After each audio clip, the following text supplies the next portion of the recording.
Buenas tardes, soy la doctora Roxana Pariona de la sede María Auxiliadora. El día de hoy vamos a hablar sobre desarrollo. Los puntos que vamos a tratar es sobre el estado de nutrición, peso, talla e hidratación. Bueno, conceptos importantes. El peso es el volumen que va a ser medido. ¿Cómo lo medimos? En una balanza. Nosotros vamos a una balanza, lo que vamos a medir es el volumen de nuestro cuerpo. La talla es la distancia que va a haber entre el vértex hacia los pies. La relación, ¿cuál es? Es muy importante, sobre todo en la etapa de la infancia. Para eso, inclusive, tenemos cartillas que permiten ver el desarrollo del niño, el control del niño sano. Vamos a ver peso y talla. Si el peso es adecuado para la talla y para la edad del infante. Y hay que aclarar también que en la etapa de ancianidad nuestra talla va a disminuir justamente porque hay un acortamiento por nuestra estructura vertebral. Estas van desgastándose. Bueno, hablando un poquito, ya entrando al tema, vamos a hablar sobre constitución. En la constitución vamos a ver qué es el aspecto particular que tiene nuestro organismo. ¿Cómo lo manifiesta? Por medio de la forma y sus segmentos. Hace muchos años se crearon los biotipos de acuerdo a Kretschmer. Y así como Kretschmer dieron muchas clasificaciones. Estos fueron, por ejemplo, los ectomorfos, los mesomorfos, los endomorfos o la corriente de los espláncnicos en micro, normo y macroespláncnico. O los lectosómicos, o aquel lectosómico, el delgado, el atlético, el fortachón y el pícnico, el gordito. De acuerdo a la clasificación de Sheldon, él lo clasifica en ectomorfo, en mesomorfo y en endomorfo. El ectomorfo, que era aquella persona delgada, estilizada, de extremidades largas, que se caracterizaba porque inclusive, o sea, no solamente era la parte física, morfológica, sino estaba relacionado con el aspecto psicológico. Se decía que ellos tenían más trastornos depresivos o tenían síndromes ulcerosos. En cambio, el mesomorfo era aquel que tenía un desarrollo armónico, muy bien proporcionado, una estructura media, que era adecuada, era armonioso, tanto la talla como el peso. Y tenían una forma de triángulo. En cambio, el endomorfo era aquel gordito, era aquel donde predominaban los diámetros transversales en forma de óvalo, pero estaba ligado a enfermedades metabólicas como la hipertensión, la diabetes, infartos, y ellos tenían más un temperamento esquizo. Entonces, en el estado nutricional, no solamente, la nutrición no solo compromete a hablar sobre el alimento que nosotros consumimos, sino que hay medidas. Estos aspectos son antropométricos, donde vamos a ver medidas como, por ejemplo, vamos a tener peso, talla, el índice cintura-cadera, las medidas de los pliegues. ¿Por qué? Porque nosotros no solamente vamos a ver la parte estética, sino vamos a ver la forma del ser humano como tal, con los músculos, con el esqueleto, la parte ósea. Entonces, es importante que el estado nutricional tenga esas medidas. Aspectos clínicos y bioquímicos, vamos a ver que muchas de las enfermedades, especialmente las enfermedades patológicas como la obesidad o la anorexia, van a darnos síntomas que pueden conllevar a la muerte.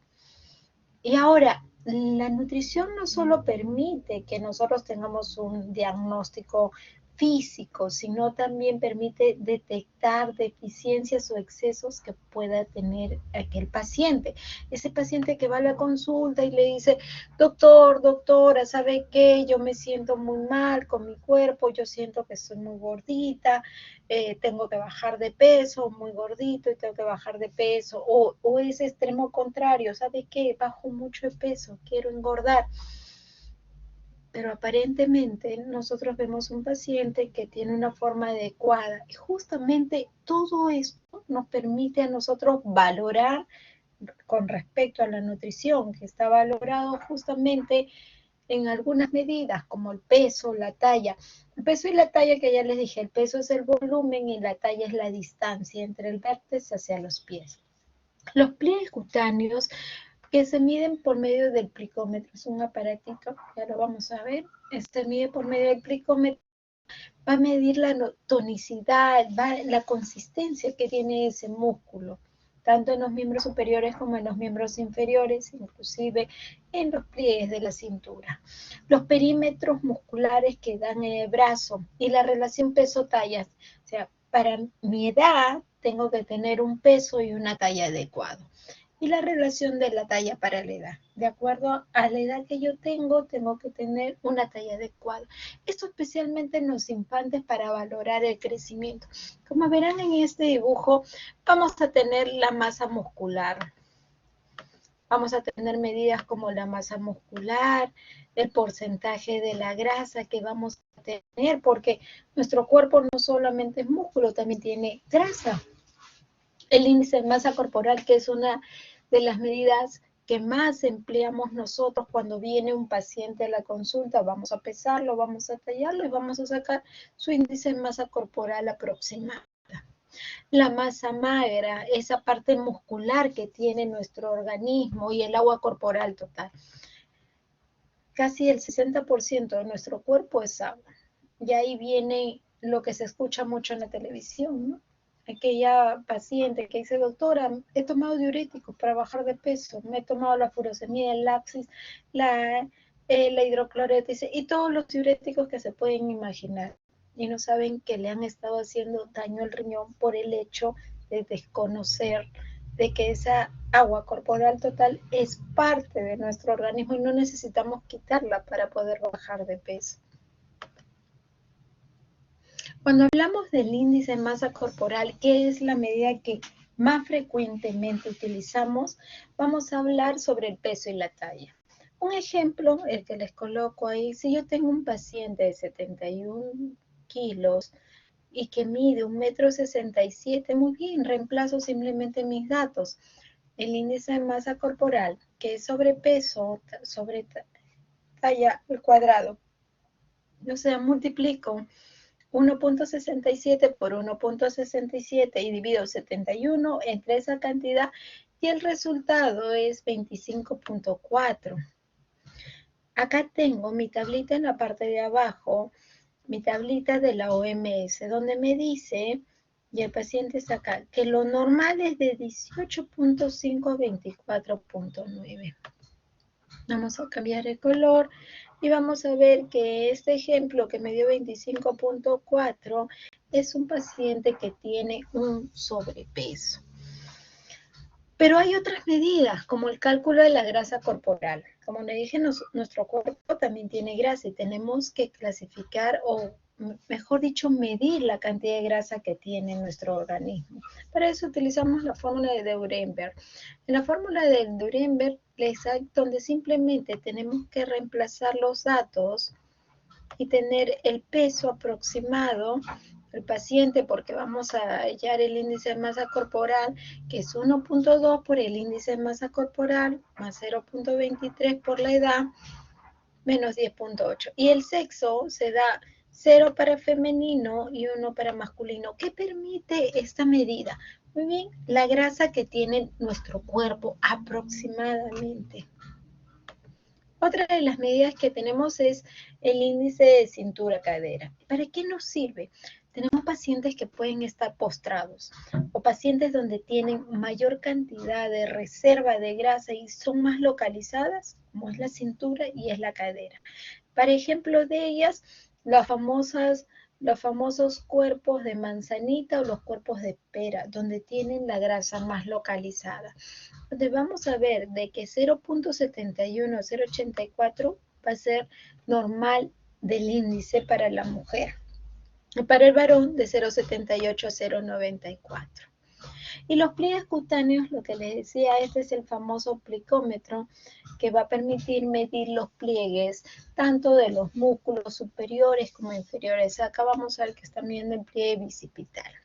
Y en la parte superior, una de las medidas que me parece muy importante, como es el índice, la circunferencia de la cintura.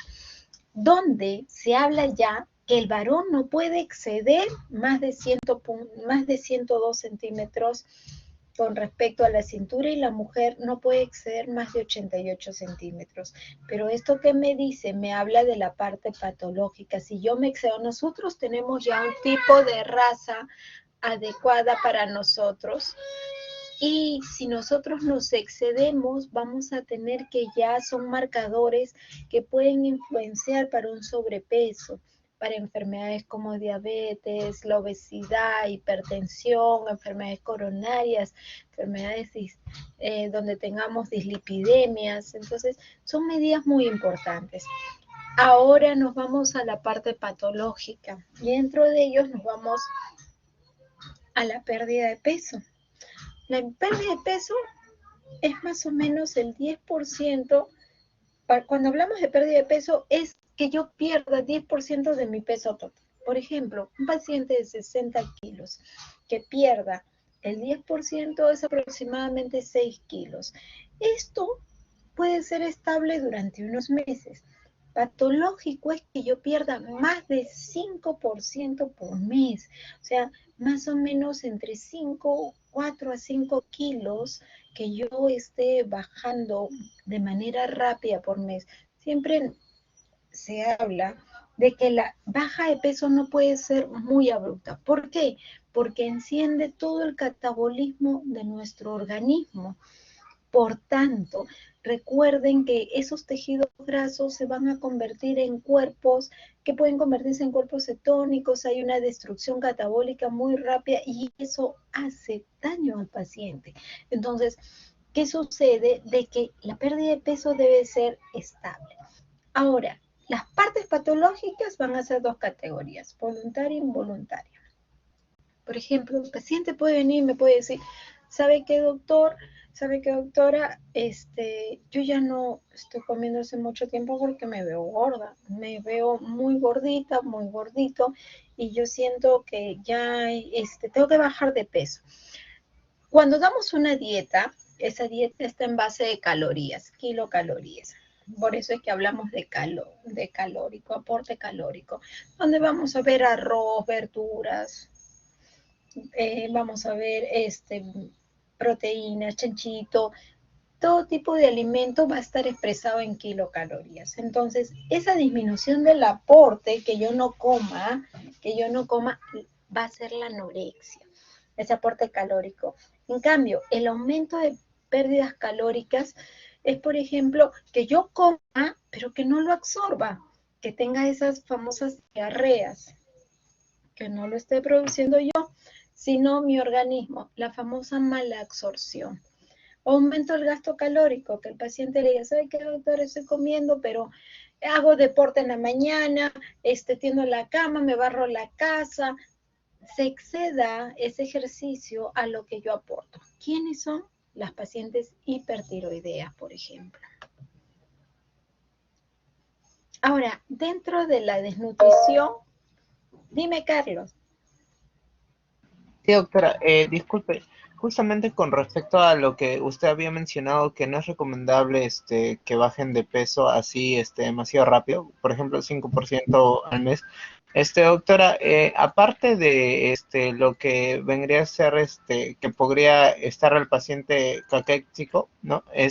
¿Qué otras patologías tal vez podría llevar a que el paciente podría provocar que podría desencadenar esta pérdida, perdón, ¿cuáles serían las consecuencias, no? De esta pérdida de peso, ¿no? Tan, Por ejemplo, abrupto.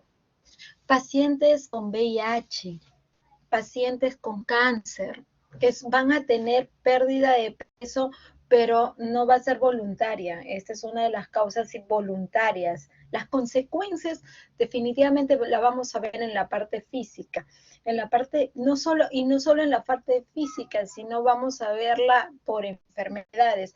Por ejemplo, aquel paciente que tiene cáncer, que va a ir bajando rápidamente de peso, vamos a ver una descomposición rápida con respecto a su organismo.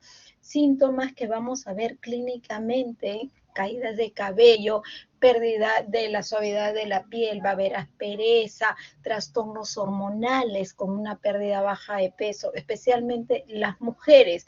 Las mujeres en edad fértil van a disminuir el líbido, van a tener ausencia de las reglas, van a tener periodos donde no menstruen, físicamente ausencia de la bola de Bichat, los dientes van a ver a nivel de la boca poca absorción, despapilamiento. Como hay un adelgazamiento muy rápido, va a haber hipotonicidad en el músculo.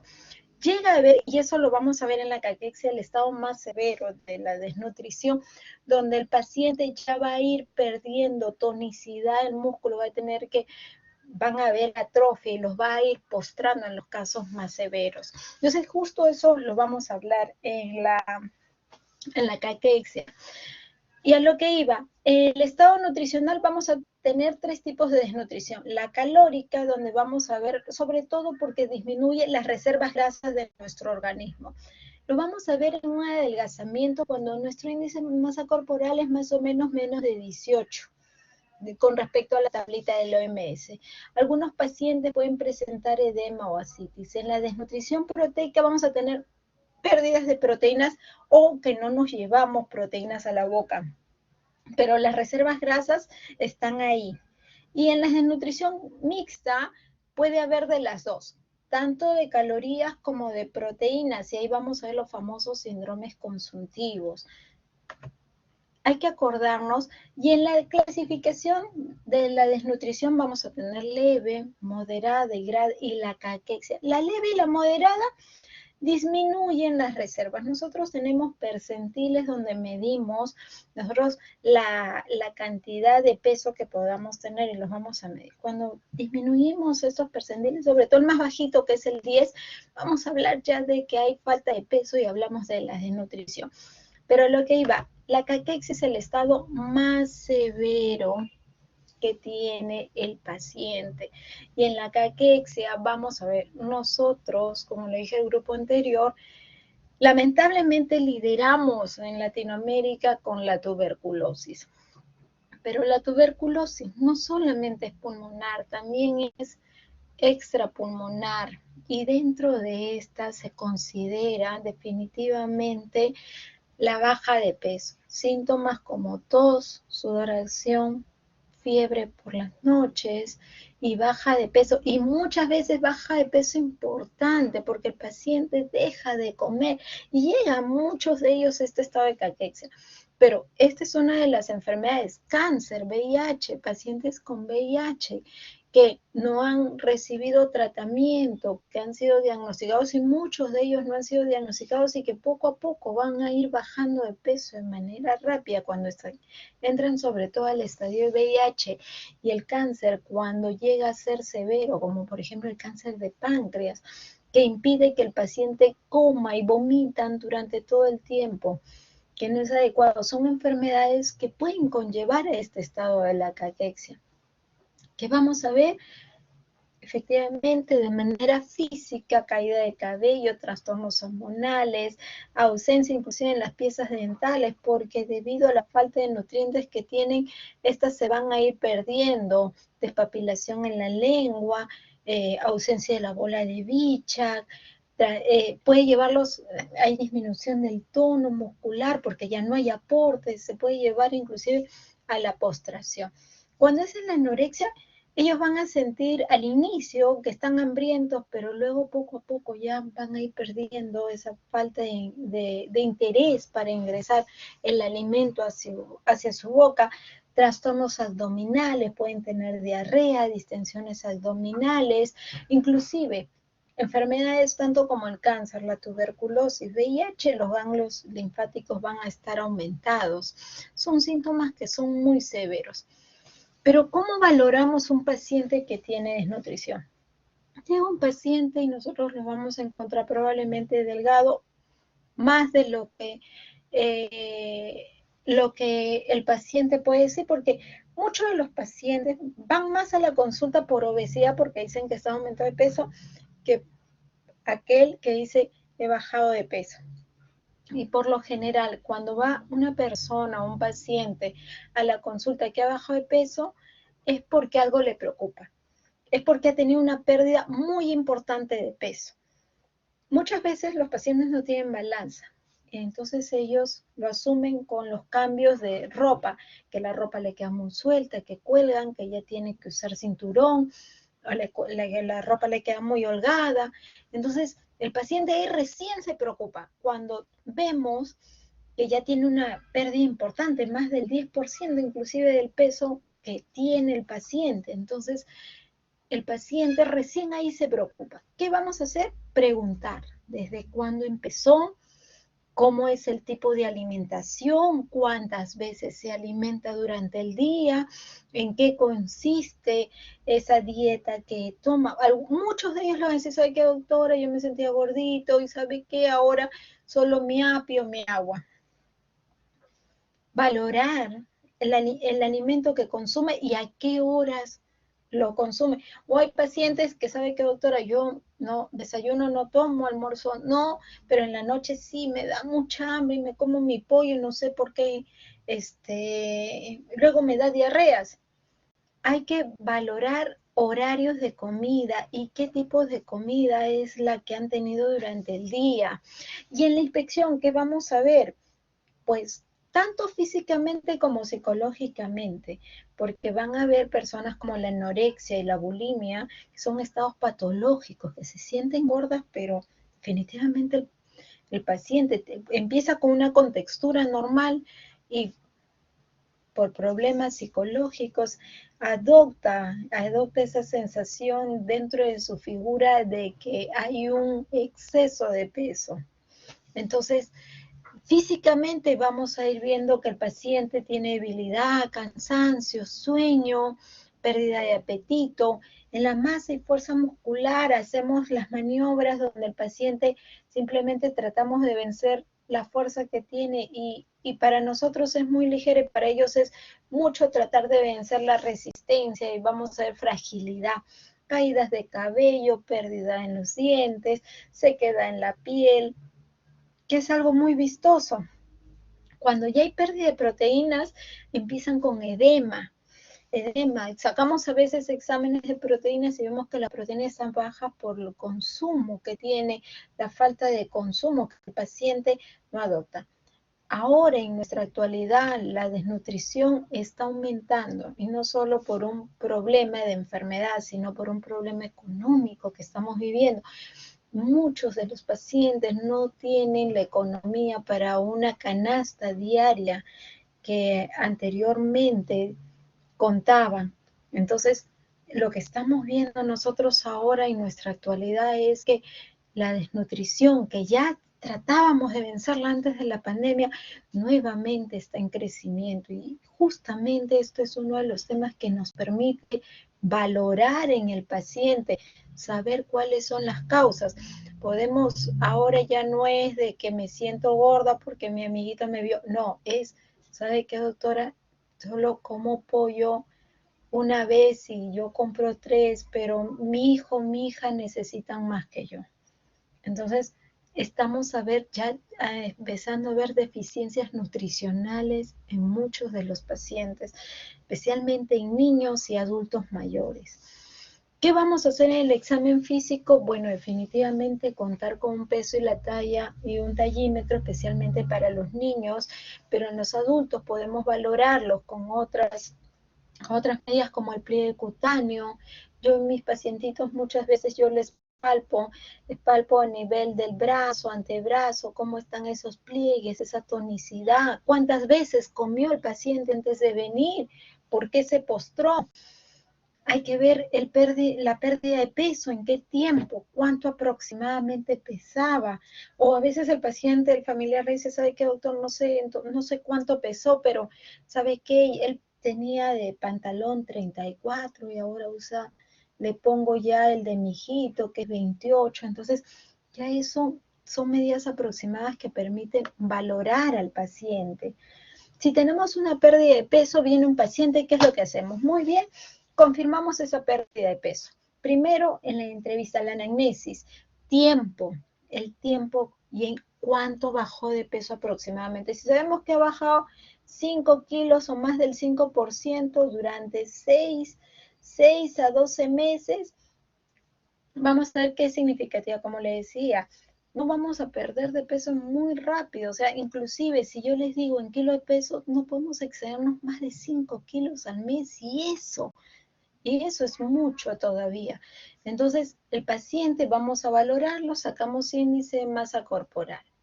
Si este es entre 18.5 menos, a ver si es voluntaria o es involuntaria. Si es voluntaria porque el paciente quiere bajar de peso, bueno, probablemente habría sido gordito y ahora sigue una dieta saludable, bueno, bajó de peso.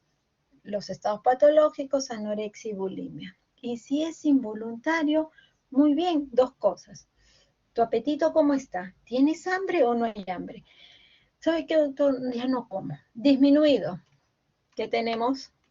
Cáncer, depresión, infecciones como tuberculosis, enfermedades cardiovasculares, enfermedades neurológicas, renales, enfermedades del tejido mixtos, por ejemplo, lupus, vasculitis, pero me dicen, no, doctora, ¿sabe qué? Yo como, pero no sé por qué bajo de peso, diabetes, poliuria, polidixia, polifagia, tomo mucha agua, mucha sed y mucha hambre.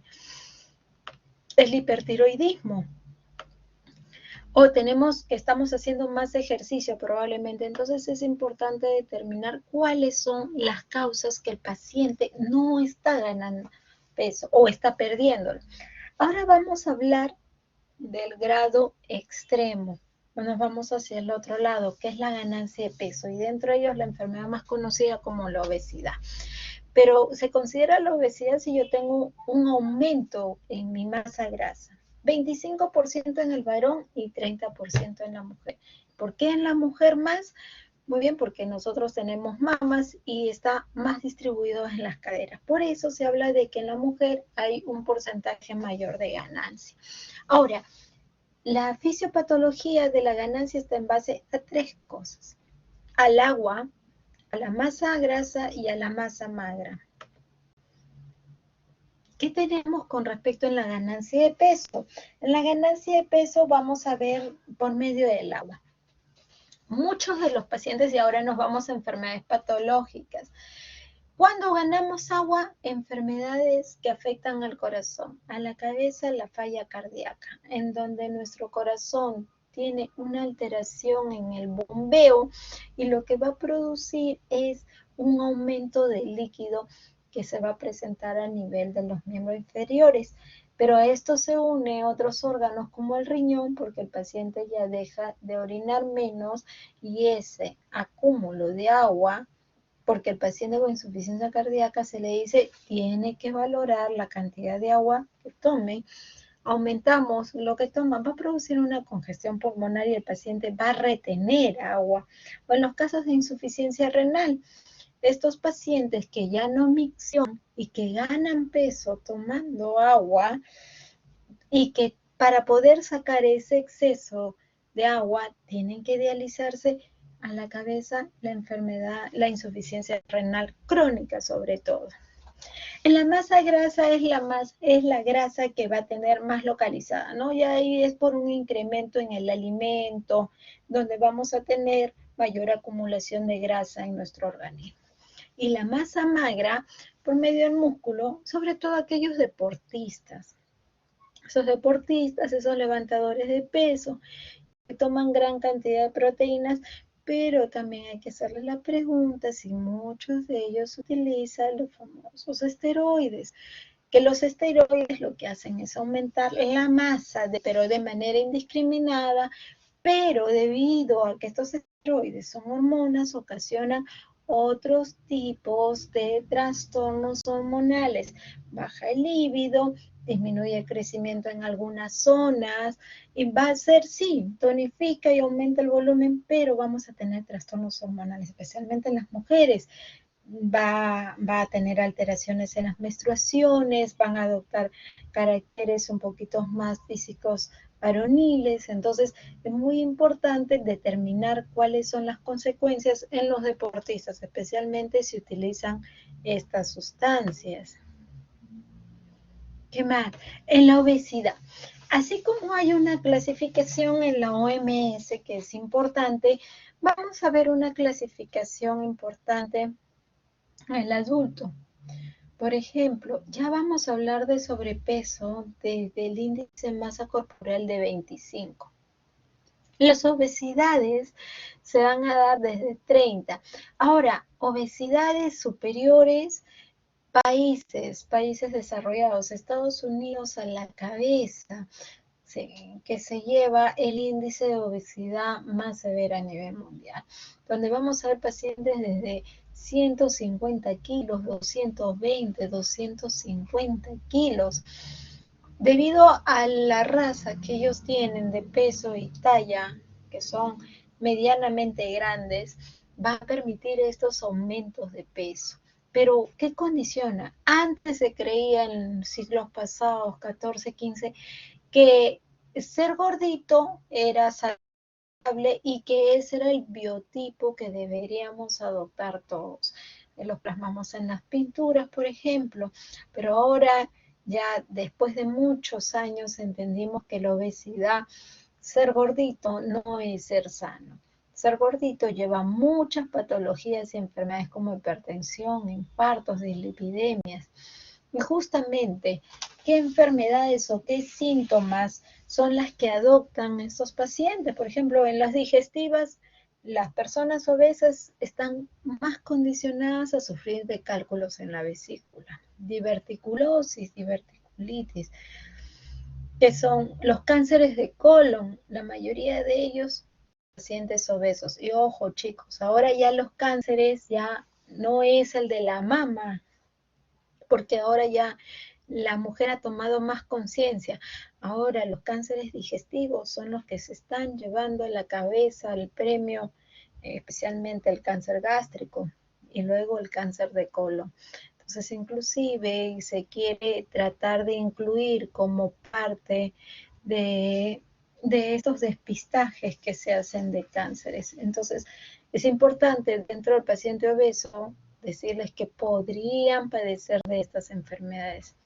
En los respiratorios, en la apnea del sueño, estos pacientes famosos PIGWID, donde estos pacientes muchas veces se van a dormir y tienen sus apneas prolongadas. Las apneas es esa sensación donde dejas de respirar. Inclusive muchos de ellos tienen que dormir con algunos mini ventiladores, unas mascarillas que se colocan y que están conectados a un aparato que permiten que recircule el aire en estas máscaras porque estos pacientes dejan de respirar y pueden morir durmiendo. Entonces, sí es importante. La hipertensión arterial por el tipo de alimento. Estos pacientes hacen presiones muy altas que hay que controlarlo con más de 2 antihipertensivos, tromboembolismo pulmonar. Todo esto es confluyente para ese paciente obeso. Dentro de las osteoarticulares tenemos la hiperuricemia y ginecológicos, infertilidad, alteraciones en el ciclo menstrual, ausencia de menstruaciones. Aquella persona, aquella paciente que es muy gordita ya desde la adolescencia, ya trae trastornos consigo y trae dentro de ellos la falta de menarquía hasta que llegan a bajar de peso, inclusive se tienen que someter a algún tipo de tratamiento. En los varones urológicos, cáncer de próstata. Y endocrinológicos, la diabetes, las dislipidemias, los infartos. ¿Qué pasa si hay un paciente que viene por aumento de peso? Muy bien, hay que considerar si esto es anormal o normal. Normal entre comillas. Dentro de lo normal, por ejemplo, que sea causa endocrina. A la cabeza, los pacientes que tienen Cushing, los que utilizan corticoides, por ejemplo, las pacientes lúpicas, que es una enfermedad inmunológica donde tu propio cuerpo te ataca, tienen que utilizar corticoides para poder mejorar este estado. Así evita ese proceso de inflamación que las puede conllevar a la muerte. Los que tienen ovarios poliquísticos. Y efectos colaterales a los medicamentos, aquí nuevamente Cushing. El uso de corticoides indiscriminado durante la pandemia no cuando empezó todo y la gente empezó a llenar los hospitales y luego se veía que ya la atención en los hospitales ya era demasiado, ya marcaban y los pacientes que quedaban afuera empezaron a tratarlos ellos mismos.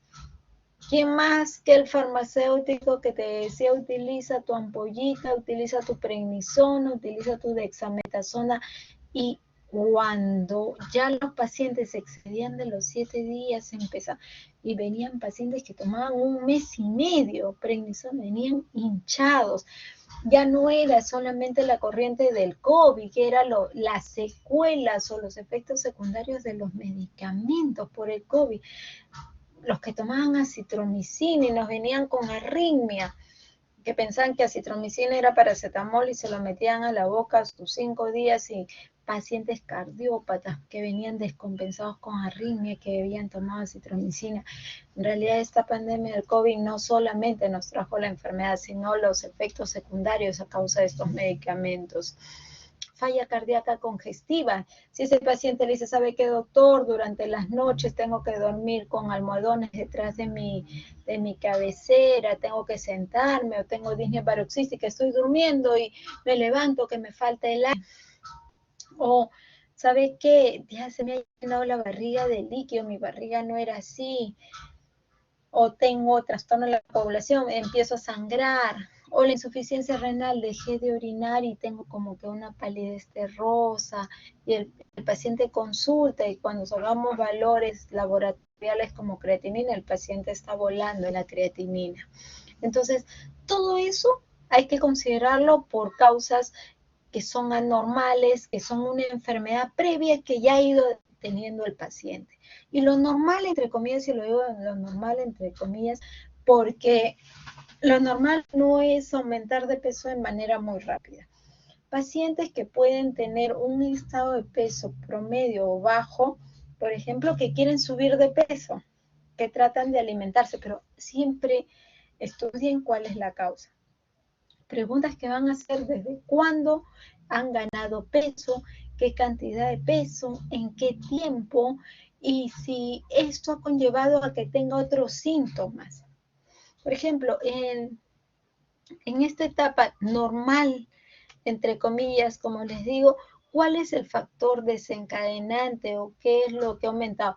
Hay que ver también la parte que es genética, donde tengo una familia que es obesa y que definitivamente y que han desarrollado trastornos endocrinológicos. Saber si dentro de esta línea hay algún factor que condicione esa obesidad. Definitivamente aquella familia que tiene un tipo de contextura no lo va a modificar, puede ser un poco más delgado, pero no va a ser estilizado. O sea, ya tenemos una conducta y un patrón genético.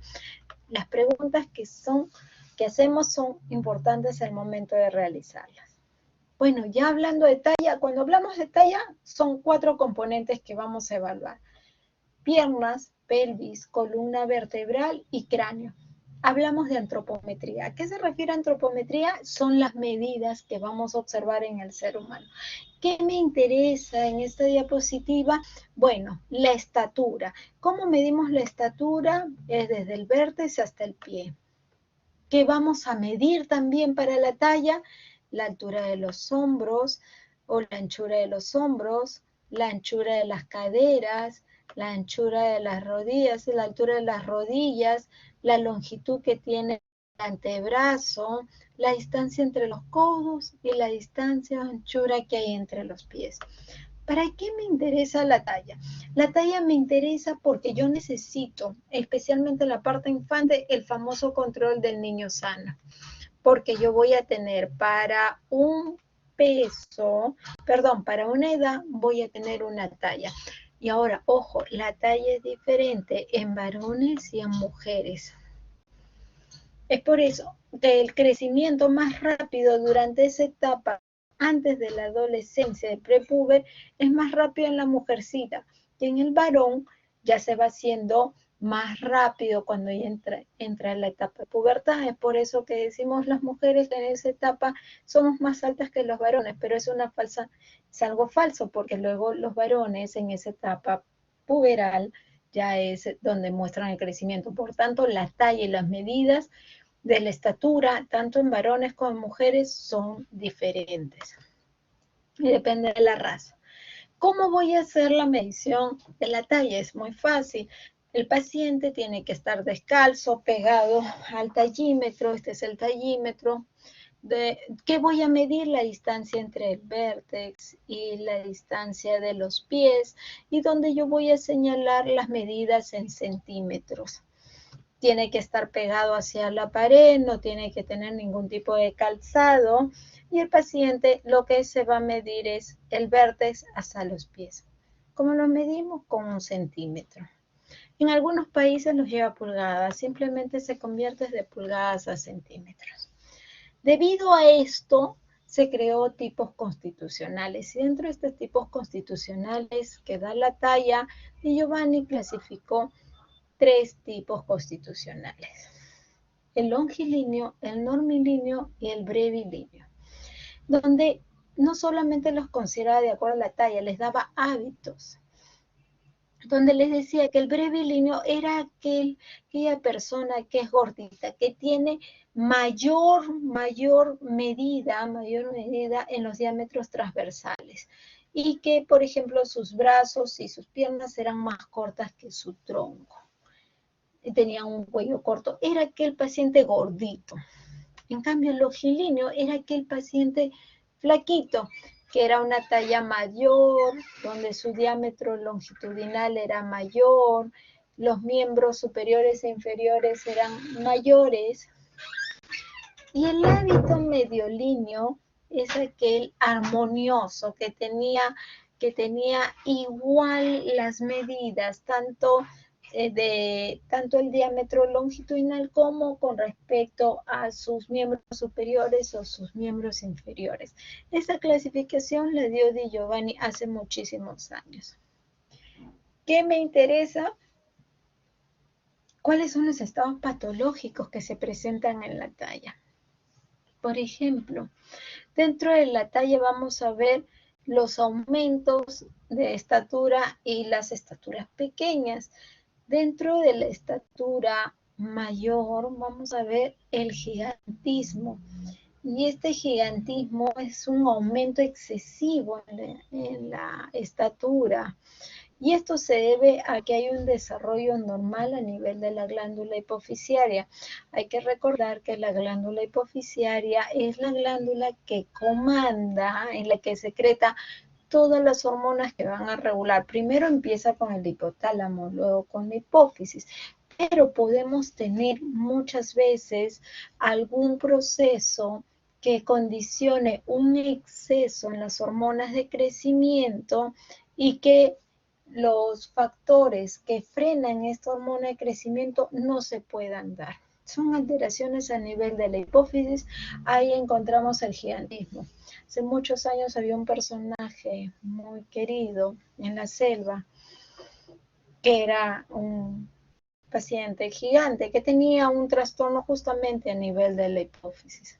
Pero así como la hipófisis, vamos a ver dos trastornos que se presentan en la estatura, como es el eunucoidismo. El eunucoidismo, que se produce porque hay un proceso de deficiencia, una alteración, sobre todo a nivel hormonal. Y son pacientes que tienen poca testosterona, o sea, son pacientes largos, altos, pero tienen un déficit de crecimiento a nivel de sus caracteres secundarios. Hay una falta de crecimiento en sus caracteres secundarios. Hay ausencia de vello, la voz se siente más delgada, como si fuera una persona femenina. Son de tallas elevadas, son altos, pero con voz feminoide. Son los famosos eunucoidismos, que muchas veces en ciclos anteriores estas personas trataban de ocultar justamente ese problema, porque eran consignados a culpas, y no es más que un trastorno genético. Y el síndrome de Klinefelter, que es debido a que hay una alteración cromosómica. Ya no presenta presenta un cromosoma además, no es el XX o el XY, sino presenta un cromosoma más, que es el XX. ¿Y cómo se presenta? Es una persona igual, con estatura elevada, pero tiene un daño, un retardo con respecto a un retardo mental, una conducta antisocial, inclusive esos pacientes tienen ginecomastia, no llegan a reproducirse porque tienen azoospermias. Entonces son pacientes que aparentemente por la talla son estaturas altas, pero que tienen de fondo una enfermedad genética. Y nos vamos al lado contrario, nos vamos al enanismo. ¿Qué vemos en el enanismo? En el enanismo vamos a ver, es una condición que está caracterizada por una estatura corta, por lo general menos de un metro 20. Y estos se van a caracterizar porque definitivamente no van a alcanzar un crecimiento o una talla adecuada. Tenemos varios tipos de enanismo. El enanismo pituitario, el hipotiroideo, el síndrome de Turner y la condroplasia. El más frecuente de ellos es la condroplasia, donde vamos a ver que el tronco es más grande que los miembros, tanto superiores como los inferiores. En el enanismo pituitario, igual acá, vimos un trastorno en gigantismo, un trastorno en las hormonas hipofisiarias. Bueno, acá hubo un exceso en la detención de la hormona de crecimiento y el paciente no tuvo la estatura adecuada.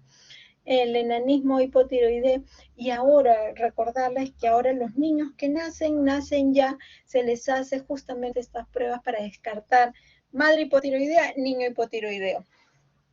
Que cuando no nos damos tiempo para poder hacer justamente estos exámenes, estamos creando un niño que puede ser hipotiroideo con estaturas cortas, que puede tener inclusive cierto retraso en el desarrollo y también retraso cognitivo. Entonces es importante poder determinar si estos niños son hipotiroideos. En el síndrome de Turner, ya que es considerado porque hay un trastorno genético, entonces, pero el más común es el de la condroplasia. Muy bien.